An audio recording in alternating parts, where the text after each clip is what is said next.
आज हम शुरू करने वाले हैं 10th क्लास का जो नया सिलेबस जारी हुआ है, जो कि एनसीईआरटी ने लागू किया है, उसके बारे में। दोस्तों, गणित में हमारी पहली प्रश्नावली है वास्तविक संख्याएं। वास्तविक संख्याएं वास्तविक संख्याएं क्या होती हैं, ये मैं पहले वीडियो में बता चुका हूँ। फिर भी आज हम इसका और अच्छे से परिचय कर लेते हैं कि वास्तविक संख्याएं क्या होती हैं। तो मैं आपको बताता हूँ कि वास्तविक संख्याएं क्या होती हैं। दोस्तों, वे संख्याएं जिनका वर्ग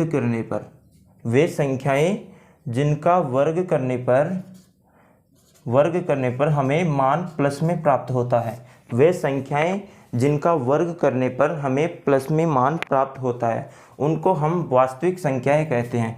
मान लीजिए x की जगह कोई भी मान ले लीजिए, 5 ले लीजिए।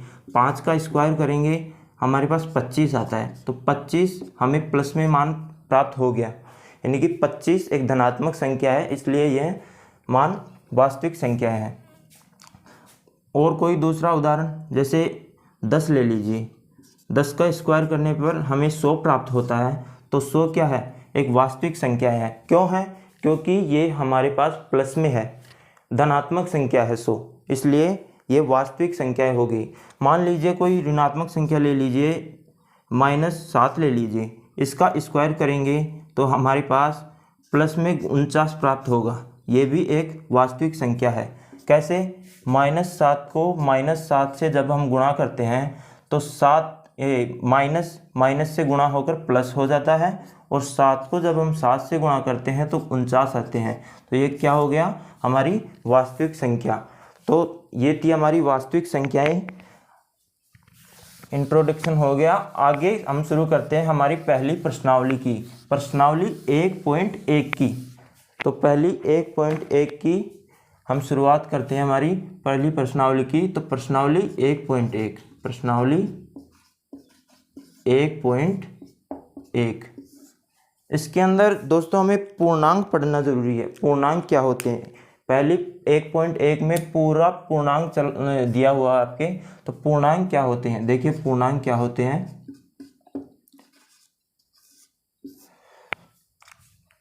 पूर्णांक दोस्तों हमारी जो गणित में सभी संख्याएं हैं, एक संख्या पद्धति है। जैसे कोई रेखा ले लीजिए, ये हमारी एक रेखा हो गई, यह हमारे पास 0 मान हो गया। 0 से बड़ी सभी संख्याएं धनात्मक होती हैं। ये हो गई हमारी धनात्मक संख्या 1 2 3 4, और ये अनंत तक चलती हैं। इन सभी संख्याओं के बारे में वैसे मैं पहले वीडियो में बता चुका हूँ। यदि आप वो वीडियो देखना चाहते हैं तो उसकी लिंक मैंने डिस्क्रिप्शन बॉक्स में दे दी है, आप देख सकते हैं। इधर हमारी ऋणात्मक संख्याएं हो गई, -1 -2 -3 -4, और ये भी इधर अनंत तक चलती है, इनकी कोई सीमा नहीं है। ठीक है दोस्तों, ये हमारा पूर्णांक हो गया। ये हमारा कैसा पूर्णांक हो गया, ऋणात्मक पूर्णांक। कैसा पूर्णांक हो गया, ऋणात्मक पूर्णांक।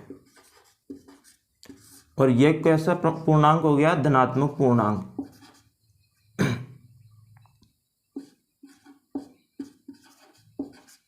ये हो गया हमारा धनात्मक पूर्णांक। दोस्तों, हम इस प्रश्नावली के अंदर ऋणात्मक पूर्णांकों के बारे में नहीं बात करेंगे, केवल और केवल धनात्मक पूर्णांकों के बारे में बात करेंगे। तो पूर्णांक भी हो गया हमारा। अब हम हमारी इस प्रश्नावली की शुरुआत करते हैं। दोस्तों, इस प्रश्नावली की शुरुआत प्रमेय 1.1 से शुरू होती है। इस प्रश्नावली की शुरुआत प्रमेय 1.1 से होती है। ये प्रमेय क्या है, ये प्रमेय है यूक्लिड विभाजन प्रमेय का। यूक्लिड विभाजन प्रमेय का। अब ये क्या होती है, ये हम जानते हैं अभी। दोस्तों, जब कोई दो धनात्मक पूर्णांक a और b दिए होते हैं, दो धनात्मक पूर्णांक a और b दिए होते हैं, तो वहाँ ऐसी अद्वितीय पूर्ण संख्याएं मौजूद होती हैं जिन्हें हम q और r मान लेते हैं। ठीक है। ऐसी अद्वितीय पूर्ण संख्याएं वहाँ दी होती हैं जिन्हें हम Q और R मान लेते हैं। इन सब से एक सूत्र निकल कर आता है A बराबर B Q plus R. A B Q और R। दोस्तों इस सूत्र की एक शर्त है, क्या है? 0 R और B। इनका मतलब है 0, इस पहले तो इस चिन्ह का मतलब समझिए। इसका मतलब है R का मान 0 से बड़ा भी हो सकता है और 0 से 0 के बराबर भी हो सकता है। इस चिन्ह का मतलब है R का मान 0 से बड़ा भी हो सकता है और 0 के बराबर भी हो सकता है। ये इस चिन्ह का मतलब है। और इसका मतलब क्या है? इसका मतलब है R का मान 0 से छोटा होता है। मतलब जिस तरफ इस चिन्ह का मुंह खुला हुआ है वो बड़ी संख्या। तो ये कैसे? हम इसे ऐसे भी लिख सकते हैं, R बराबर 0 भी हो सकता है और R बराबर 1 2 3 भी, मतलब बड़ा भी हो सकता है R का मान। ठीक है, ये हमने समझ लिया। दोस्तों इस नाम से एक नाम और निकल कर आता है जिसे यूक्लिड विभाजन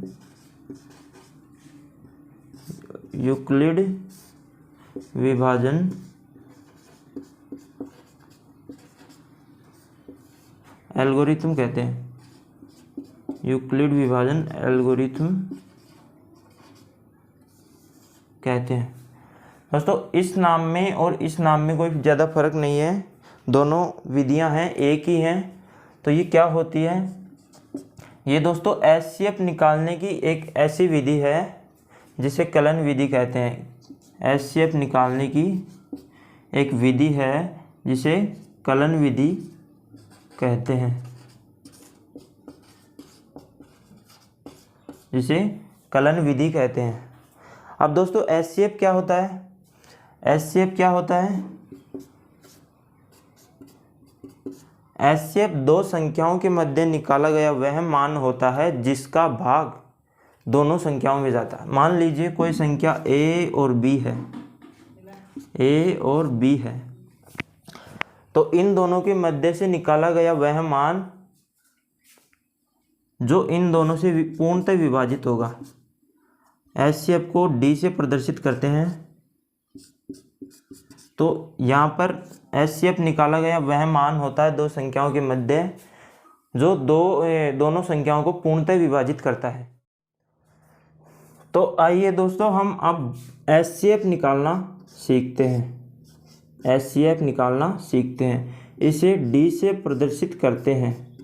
कोई संख्या ले लीजिए, दो संख्याएं ले लीजिए, जैसे 105 और 55 ले लीजिए और 55 ले लीजिए। अब देखिए इन दोनों का हमें एचसीएफ निकालना है। सबसे पहले क्या करेंगे? हम बड़ी संख्या देखेंगे 105। बड़ी संख्या क्या है? 105। इस चिन्ह का मुंह इसलिए इस तरफ खोला क्योंकि संख्या 105 55 से बड़ी है। ठीक है, अब देखिए हमारे पास एक सूत्र था, यूक्लिड विभाजन प्रमेय का से हमें प्राप्त हुआ था। वो सूत्र क्या था? A बराबर बी क्यू प्लस आर। देखिए इसका मतलब क्या होता है? A तो क्या है हमारा? भाज्य, यानी सबसे बड़ी संख्या। ठीक है, B क्या है? भाजक। ठीक है, गुणा Q क्या है? Q क्या है? भागफल। क्या है? भागफल। और R क्या है? शेषफल। शेषफल। ठीक है, देखिए A क्या है? भाज्य, ये सबसे बड़ी संख्या। B क्या है? भाजक। ठीक है, ठीक है। और Q क्या है? भागफल। और शेषफल क्या है? R क्या है? शेषफल। ठीक है, अब हम इस सूत्र में ये मान फिट करेंगे। कैसे? 105 क्या है? बड़ी संख्या, तो ये बन जाएगी हमारी भाज्य।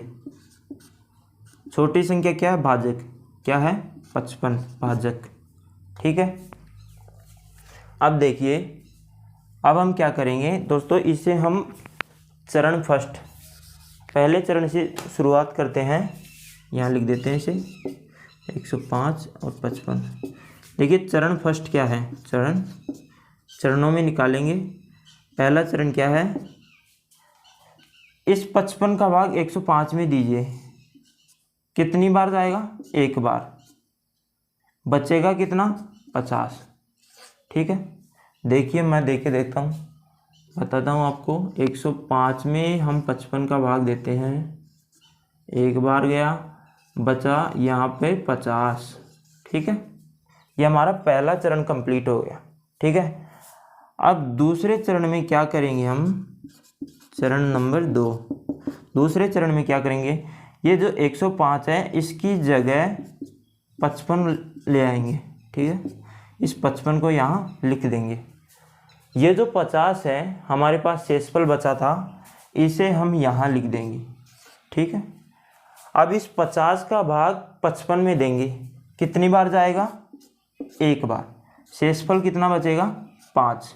देखिए यहाँ पर देखिए 55, ये मैं रफ कार्य कर रहा हूँ, मेन कॉपी में मत लिख देना। ठीक है, 55 में हम 50 का भाग दिए, कितनी बार गया, एक बार। ठीक है, कितना बचा, 5। ये हमारे पास शेषफल बच गया। एक हमारे पास भागफल आ गया।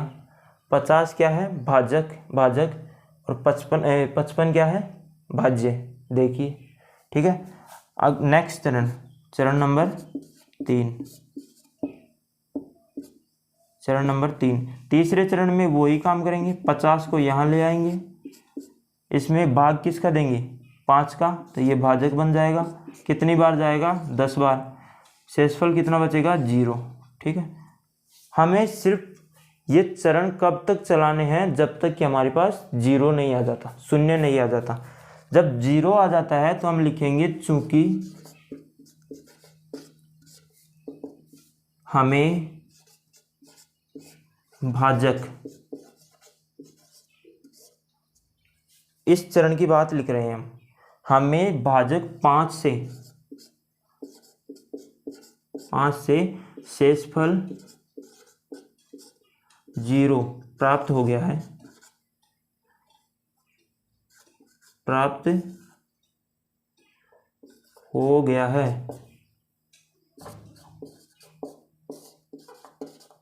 अतः संख्याओं 105 और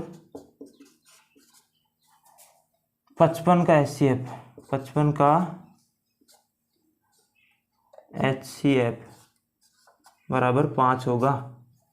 यहाँ पर देखिए, चूंकि हमें भाजक 5 से, भाजक लास्ट में तीसरे चरण में, लास्ट के चरण में क्या है, भाजक 5 से हमें शेषफल 0 प्राप्त हुआ। जब 5 का भाग 50 में दिया तभी तो हमें 0 प्राप्त हुआ। देखिए यहाँ लास्ट में हो गया है, अतः संख्याओं 105 और 55 का HCF, जो लास्ट में 0, जब हमें लास्ट में 0 प्राप्त हो जाता है तो यहाँ देख लें, यहाँ जो भाजक है वही हमारा शेषफल HCF होगा। ठीक है, ये हमारा HCF हो गया। तो दोस्तों हम एक क्वेश्चन करके देखते हैं HCF ज्ञात करने के लिए। तो दोस्तों क्वेश्चन है आपका, यूक्लिड विभाजन एल्गोरिथम विधि से या कलन विधि से 12,576 व 4,052 का HCF ज्ञात कीजिए। हल क्या दिया हुआ है दोस्तों, संख्याएं 12,576 और 4,052, ये हमें संख्याएं दी हुई हैं, इनका हमने HCF ज्ञात करना है। ठीक है, बड़ी संख्या कौन सी है, 12,576, ये बड़ी संख्या है, किससे, 4,052 से। ठीक है दोस्तों, हम यहाँ भी उसी सूत्र का उपयोग करेंगे, A बराबर BQ प्लस R। ठीक है, A का मान क्या है, बड़ी संख्या कौन सी है, 12,576, 12,576। ठीक है। छोटी संख्या कौन सी है? 4052, ठीक है, 4052। देखिए दोस्तों, पहला चरण शुरू करते हैं हम। पहला चरण शुरू करते हैं। देखिए, इस संख्या का भाग इसमें दीजिए, इस संख्या का भाग इसमें दीजिए। कितनी बार जाता है? 3 बार। ये हमारे पास Q का मान आ गया, ठीक है। Q B से गुणा है, ये 3 भी 4052 से गुणा है, प्लस शेषफल कितना बचा? 420, ठीक है। कितना बचा? 420। मैंने डायरेक्ट कैसे किया? क्योंकि मेरा ये निकाला हुआ है। 12,576 में जब हम 4052 का भाग देंगे तो 3 बार जाएगा, ठीक है। मान कितना आएगा? 12,100 12,100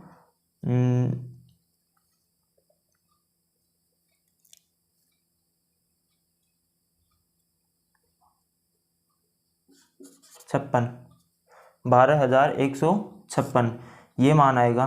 तो 6 में से 6 गया 0, 7 में से 5 गया 2, और इधर 5 में से 1 गया 4, और ये कितना बचा? 0, ठीक है। ये 420 आएगा। तो ये 420 मैंने यहाँ पर लिख दी। चरण नंबर 2, ठीक है। चरण नंबर 2, इस संख्या को यहाँ पर लिख दीजिए। कितनी है? 4052, ठीक है। ये जो शेषफल आया था उसे यहाँ इस संख्या की जगह लिख दीजिए। b का मान अब ये हो जाएगा 420। अब इस 420 का भाग इसमें दीजिए। कितना आएगा? ये कितनी बार जाएगा? 9 बार। बचेगा कितना? 272, ठीक है। 420 का भाग मैं इसमें दे दूंगा। कितनी बार जाएगा? 9 बार। प्लस में कितना बचेगा? शेषफल 272। चरण नंबर 3, चरण नंबर 3। अब इस संख्या को यहाँ पर लिख दीजिए 420, ठीक है। 420। अब यहाँ पर भाजक क्या बन जाएगा? 272। इस शेषफल को यहाँ पे लिख दीजिए, ठीक है। 272 का भाग 420 में देंगे तो 1 बार जाएगा। बचेगा कितना? 148। 272 का भाग मैंने 420 में दिया, 1 बार गया, बचा कितना? 148। ये क्या बचा? शेषफल। चरण नंबर 4, चरण नंबर 4। अब देखिए, ये वही काम करना है। 272 को यहाँ रख देना है, बराबर 148 को यहाँ रख देना है। अब इस 148 का भाग वापस 272 में देंगे। कितनी बार जाएगा? 1 बार। बचेगा शेषफल कितना? 124, ठीक है। फिर अगले चरण में वही काम करना है। चरण नंबर 5, चरण 5, ठीक है। इस 148 को यहाँ रख दीजिए, वही काम करना है। इस 124 को यहाँ रख दीजिए। 124 का भाग 148 में देंगे। कितनी बार गएगा? 1 बार। प्लस में कितना बचा? 24, ठीक है। ये 5वां चरण कंप्लीट हो गया। चरण नंबर 6, चरण नंबर 6। यहाँ पर क्या करना है? वही काम करना है। 124 को यहाँ रखा मैंने, इस 24 का भाग दूंगा क्योंकि ये भागफल बन जाए, भाजक बन जाएगा। 24 का भाग 124 में 5 बार जाता है। 20 पंजो 120। 124 में से 120 निकालेंगे तो 4 बच जाएंगे, ठीक है। अब लास्ट वाले अगले चरण में क्या करेंगे? 7वें चरण में 24 को यहाँ रख देंगे, ठीक है। यहाँ रख दिया 24 को मैंने। अब इस शेषफल का भाग है इसमें दूंगा। कितनी बार जाएगा? 24 में 4 का भाग देंगे तो 6 आएगा, 6 बार जाएगा, ठीक है। 6 बार गया, प्लस शेषफल कितना बचा? बस अब हमारे पास शेषफल आ गया है। शेषफल आने पर आगे भाग नहीं देंगे। अब हमें एचसीएफ मिल गया है। कहाँ है? हमें यहाँ लिखना पड़ेगा। चूँकि आखिरी चरण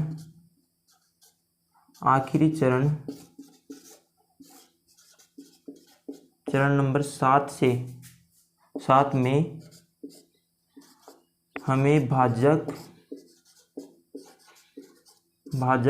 4 से शून्य प्राप्त हो गया है। शून्य प्राप्त हो गया है। अतः संख्याओं 12,576 और 4052 यानी कि 4052 का HCF बराबर 4 होगा। ठीक है, इस तरह से हमें HCF निकालना है। तो दोस्तों अब हम बात करते हैं धनात्मक पूर्णांकों के बारे में।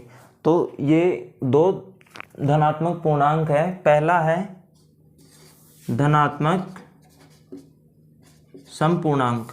धनात्मक समपूर्णांक, ठीक है।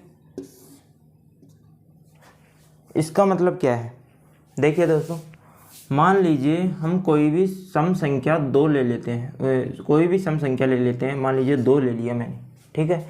इसको यदि हम किसी भी संख्या से गुणा करेंगे, ठीक है, किसी भी संख्या से गुणा करेंगे तो वो सम संख्या आएगी। ठीक है, सम संख्या, सम पूर्णांक आएगा, सम संख्या आएगी। किसी भी संख्या से यदि हम 2 को किसी भी संख्या से गुणा करेंगे तो सम संख्या आएगी। ठीक है, मान लीजिए मैंने 2 को किसी भी संख्या से गुणा किया, सम संख्या हो या विषम संख्या हो। तो मैंने 3 से गुणा कर दिया तो 6 आ गया। 6 एक क्या है, सम संख्या। क्या है, सम संख्या। ये हमारी क्या हो गई, सम संख्या। मान लीजिए किसी सम संख्या, मान लीजिए 2 को मैं किसी भी संख्या से गुणा करके उसमें सम संख्या जोड़ देता हूँ, सम संख्या जोड़ देता हूँ। जैसे मैंने 4 जोड़ दिया। ठीक है, किसी भी सम संख्या को किसी संख्या से गुणा करके 4 जोड़ देने पर भी हमें सम पूर्णांक प्राप्त होता है, धनात्मक सम पूर्णांक प्राप्त होता है।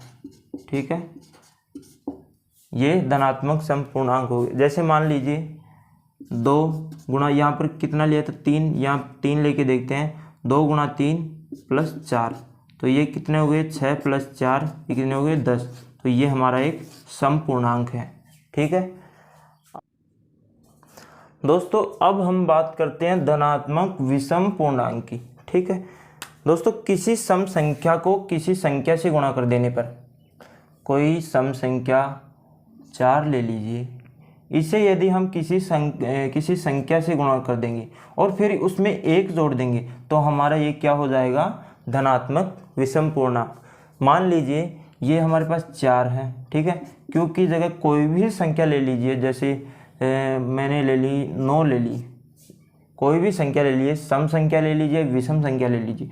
इसके अंदर यदि हम 1 जोड़ देते हैं तो 9 चौक 36 और 1 37, ये हमारे पास एक विषम संख्या आ गई, विषम पूर्णांक आ गया। तो ये क्या हो गया, हमारा धनात्मक विषम पूर्णांक।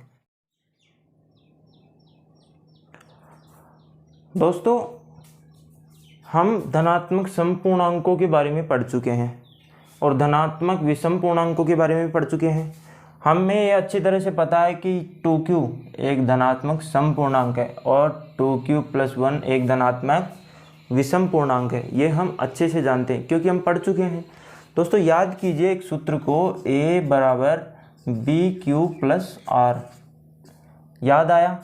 ठीक है, इसकी एक शर्त भी थी, r का मान या तो 0 या 0 से बड़ा होना चाहिए और b का मान r से बड़ा होना चाहिए।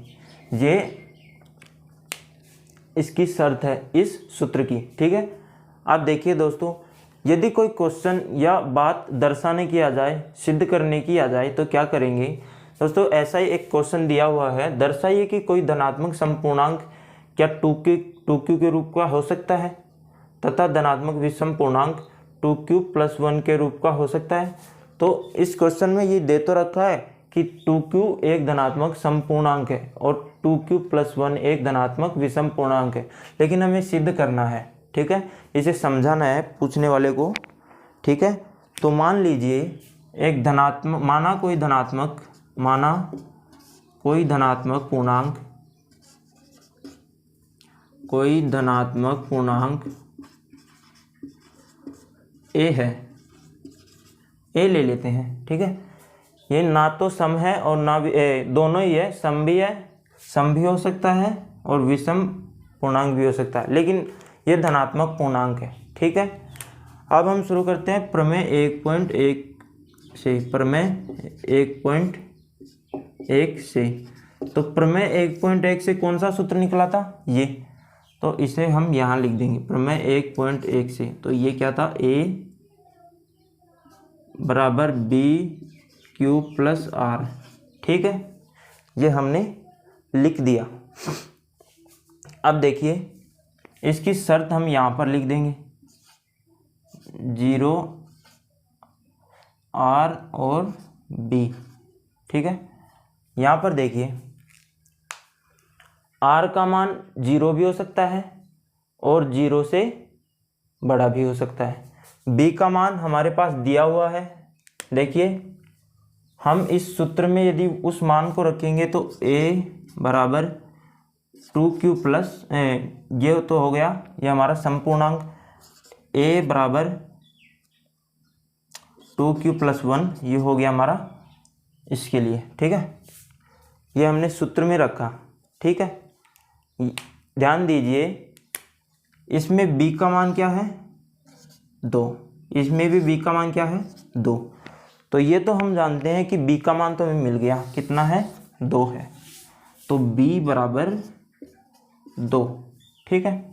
अब देखिए r का मान या तो 0 हो सकता है या फिर r का मान 1 हो सकता है। 2 क्यों नहीं हो सकता, क्योंकि 2 हो जाएगा तो ये b से, मतलब b से बराबर हो जाएगा, b के बराबर हो जाएगा, बल्कि यहाँ शर्त यह है कि b से छोटा होना चाहिए, इसलिए हम r का मान 1 ही रख सकते हैं, 1 से बड़ा नहीं रख सकते। वो इसी क्वेश्चन तक सीमित है, क्योंकि मान लीजिए यहाँ पर 4 होता b का मान, तो यदि b का मान यहाँ पर 4 होता तो हम यहाँ पर 1 भी रख सकते थे, 2 भी रख सकते थे, 3 भी रख सकते थे और 0 भी रख सकते थे, ठीक है। लेकिन यहाँ पर b का मान क्या है, केवल 2 है, इसलिए 1 से बड़ा नहीं हो सकता। यदि 1 से बड़ा हो जाएगा तो ये b के बराबर हो जाएगा और ये शर्त लागू नहीं होगी। इसलिए पहले ये देखते हैं r बराबर 0 के लिए, r बराबर 0 के लिए, तो ये क्या बन जाएगा, इस सूत्र में बस ये मान रख दीजिए, कौन सा, ये, तो r बराबर 0 के लिए तो क्या बन जाएगा, 2q+0, यानी कि q का मान हमारे पास q है, इसका कोई फिक्स मान नहीं है अभी, 2 हमारे पास b बराबर 2 है और r बराबर 0 है, ये तो हो गया r बराबर 0 के लिए। r बराबर 1 के लिए, r बराबर 1 के लिए देखिए a बराबर, b का मान तो हमें पता है 2 है और q का मान भी q का मान हमें पता नहीं है, इसलिए q को q 0, r बराबर क्या है, 1 रख दिया, ठीक है। यहाँ पर देखिए यदि, चूंकि लिखेंगे यदि a बराबर 2q है, 2q हो तो ये क्या है, तो ये एक समपूर्णांक है, एक समपूर्णांक है,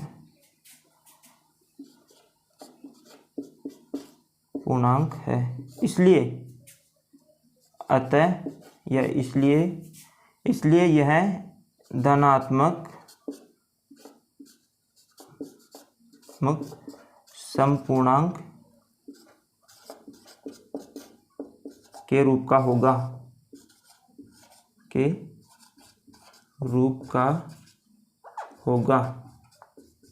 ठीक है। अब देखिए दूसरा यहाँ पर क्या आया था, यदि a बराबर 2q प्लस 1 हो तो ये एक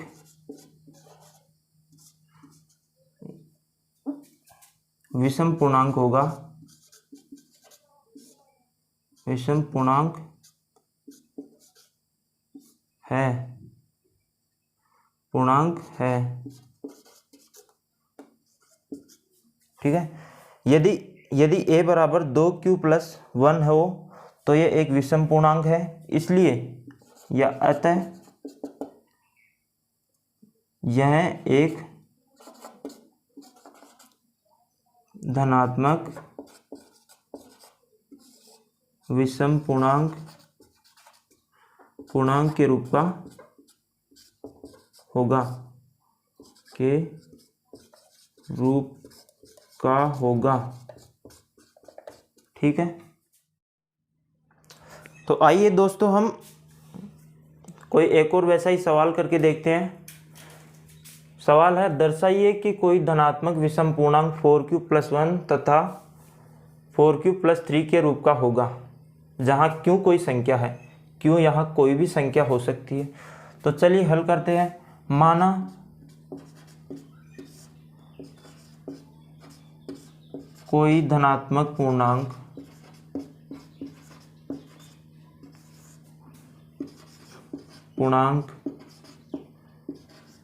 a है, कोई धनात्मक संख्या a है। ठीक है, ठीक है, हम शुरू करते हैं प्रमेय 1.1 से। प्रमेय 1.1 से क्या थी? प्रमेय 1.1 हमें सूत्र मिला था क्या, a बराबर BQ प्लस R। ठीक है, यह हमें सूत्र मिला था। इसकी शर्त क्या थी? इसकी शर्त ये थी कि R का मान या तो 0 हो सकता है या 0 से बड़ा हो सकता है। ठीक है, और B का मान R से बड़ा हो सकता है, B का मान R से बड़ा हो सकता है। अब यहाँ पर देखिए B का मान तो मेरे पास फिक्स है, कहाँ है? यहाँ देखिए, इसको यदि इस सूत्र में हम रखेंगे, इस सूत्र में हम रखेंगे तो a बराबर 4q प्लस 1 आता है और a बराबर दूसरा क्या आता है, 4q प्लस 3 आता है। तो b का मान तो हमारे पास ये है 4 है, ये तो फिक्स है, दिया हुआ है। ठीक है, ये तो दिया हुआ है, तो b का मान हमारे पास कितना है, 4। अब बात करते हैं r की। r का मान कितना हो सकता है, 0 हो सकता है, या तो है, या फिर 1 भी हो सकता है, 2 भी हो सकता है, 3 भी हो सकता है, 4 नहीं हो सकता। 4 क्यों नहीं हो सकता? क्योंकि यहाँ पर शर्त क्या है, 4 क्यों नहीं हो सकता? यदि 4 होगा तो r का मान b से बराबर हो जाएगा, फिर ये शर्त लागू नहीं होगी। ठीक है, इसलिए r का मान कितना हो सकता है यहाँ पर, केवल 0, 1, 2 और 3, 4 हो ही नहीं सकता। ठीक है, यहाँ पर तो ठीक है, तो r 0 के लिए लिखते हैं, r बराबर 0 के लिए ये क्या बनेगा, देखिए r 0 के लिए क्या करेंगे, हम इस सूत्र में मान रखेंगे ये तो कोई धनात्मक पूर्णांक है, धनात्मक पूर्णांक है। b का मान क्या है, 4, तो 4 लिख दिया मैंने। q कोई संख्या है तो q को मैंने ऐसे कैसे लिख दिया, इसका कोई फिक्स मान नहीं है। ठीक है, r 0 के लिए रखा था मैंने, तो 0 के लिए रखा था तो यहाँ पर 0 रख देंगे। ठीक है, r 1 के लिए, r बराबर 1 के लिए, r बराबर 1 के लिए ये क्या होगा, a बराबर 4q प्लस 1। यहाँ 1 क्यों आया, क्योंकि r का मान 1 है और ये जगह किसकी है, r की। r का मान 1 है, 1 के लिए ये हो गया। r बराबर 2 हो तो r बराबर 2 के लिए क्या होगा, a बराबर 4q प्लस 2। ठीक है, r बराबर 3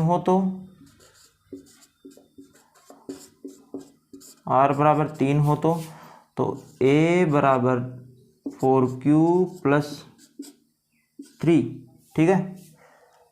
ये मान प्राप्त होंगे। r बराबर 4 नहीं रख सकते, यदि 4 रख दिया तो b का मान भी 4 है और क्या हो जाएगा, r का मान भी 4 हो जाएगा और ये शर्त लागू नहीं होगी, और ये शर्त लागू होना ज़रूरी है, नहीं सवाल हमारा गलत हो जाएगा, ठीक है। तो दोस्तों अब हम यहाँ पर क्या लिखेंगे, चूंकि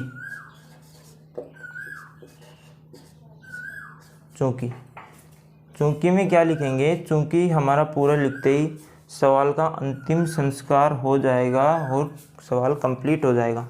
चूंकि में क्या लिखेंगे, देखिए दोस्तों पहले यहाँ धनात्मक विषम पूर्णांक की बात हो रही है, ठीक है। तो यहाँ पर धनात्मक विषम पूर्णांक ये तो हम जानते ही हैं, हमें सीधी तो करवा रहा है, ये तो हम जानते ही हैं कि कौन कौन से, एक तो ये है और एक ये है, ठीक है। तो यदि a बराबर 4q प्लस 1 हो, 4q प्लस 1 या 4q प्लस, इसे भी लिख लेते हैं साथ में, 4q प्लस 3 हो, तो ये विषम संख्याएं हैं,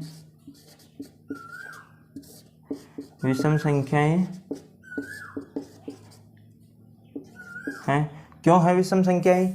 यदि मान लीजिए q का मान कुछ भी हो, मान लीजिए 2 है तो 4 2 8, 8 में 1 जोड़े तो 9।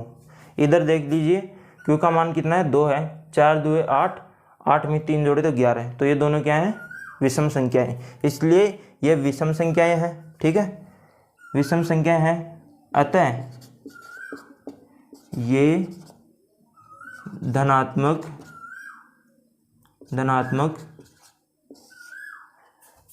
विषम पूर्णांक के रूप का होगा,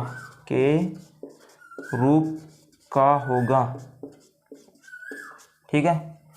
यदि, एक तो ये लिख दिया, दूसरा ये लिख देंगे, यदि a बराबर 4q या a बराबर 4q प्लस 2 हो, ठीक है, तो ये सम संख्याएं